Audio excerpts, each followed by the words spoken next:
या अखेर विजय मिळालेला आहे, काय सांगताल, काय भावना आहे? निश्चितपणे 60 वर्ष स्वर्गीय आबासाहेबांनी जे या तालुक्यात आणि मतदारसंघात कष्ट घेतलं, त्याच 3-3, 4-4 पिढ्यांची जनता, मतदार, कार्यकर्ता आणि पदाधिकारी, त्याचबरोबर बऱ्याचशा पक्षांनी आणि संघटनेने आम्हाला सहकार्य केलेलं आहे. त्या सर्वांना हा विजय समर्पित आहे.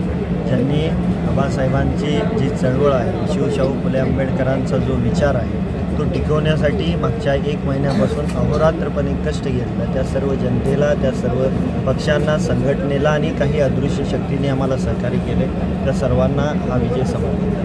आपण आता आमदार झालेला आहात, काय प्राधान्य देणार आहे तालुक्याचा विकास? कुठल्या? निश्चितपणे आमचा प्रचाराचा मुद्दा होता सुसंस्कृत, शांततामय, भ्रष्टाचार मुक्त आणि गुंडगिरीला थारा न देणारा हा तालुका भविष्यकाळात ज्या पद्धतीने आबासाहेबांनी ठेवला त्याच पद्धतीने आम्ही ठेवला. ठीक आहे. बाबासाहेबांचा आता विजय झालेला आहे, काय तुमची एक बंधू म्हणून भावना आहे तुमची?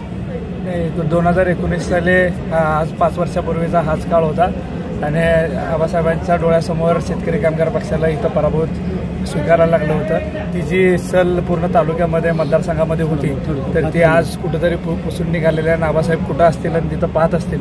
निश्चितपणे आबासाहेबांना आनंद वाटत असेल की आबासाहेबांच्या पक्षामध्ये सुद्धा शेतकरी कामगार पक्ष आणि त्यांचे मित्र पक्ष इथं ताकदीने लढत आहेत. आणि ह्या सगळ्या गोष्टीनं ह्या ज्या काही सर्वांनी 1 महिनाभर प्रत्येक लोकांनी ताकदीनं काम केलं, रात्रीचा दिवस केला, या पद्धतीनं काम केलं, त्या सगळ्याच मित्रमंडळींना, पक्षाला, सर्वच ज्यांनी आम्हाला या मागच्या 1 महिन्यामध्ये सहकार्य केलं, त्या सगळ्यांच्याच ताकदीनं आज हा सगळा विजय, हा एकटा कुणाचा विजय नाही, हा सगळ्या सांगोला तालुक्याच्या जनतेचा विजय आहे. आणि ह्याच्यामध्ये जे काही मागच्या कालखंडामध्ये ज्या काही 5 वर्षामध्ये गोष्टी झाल्या, त्या सगळ्यांना दूर करण्यासाठी हे जनतेनं घेतलेलं एक पाऊल आहे. आणि हीच आबासाहेबांच्या आत्तापर्यंत 60 वर्ष जे काही काम केलं, त्या सर्व कामाला आज पुन्हा तालुक्यानं पोचपावती दिली आहे. भविष्यकाळामध्ये जो विश्वास आबासाहेबांवर ठेवला होता, शेतकरी कामगार पक्षावर ठेवला होता, निश्चित त्या पद्धतीनं बाबासाहेब असे किंवा आम्ही शेतकरी कामगार पक्ष निश्चित त्या विश्वासाला तडा जाऊ देणार नाही. आणि जी काही गुन्हेगारी वृत्ती आहे किंवा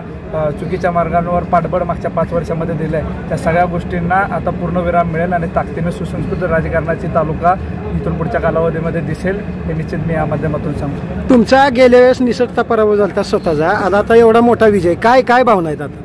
खूप आनंद वाटतंय. तेच सांगितलं, आबासाहेब असतील तर निश्चित आम्हा दोघांना आता पाठीवर थाप मारली असते आणि आम्हाला त्या सगळ्याचं कौतुक केलं असतं. ज्या पद्धतीनं आज आमच्या पाठीमागं तालुका उभा आहे, तालुका हेच आबासाहेब आहेत हे आम्ही समजतो. आबासाहेबांचीच प्रतिमा पूर्ण तालुक्यांच्या प्रत्येक लोकांमध्ये आम्ही समजतो.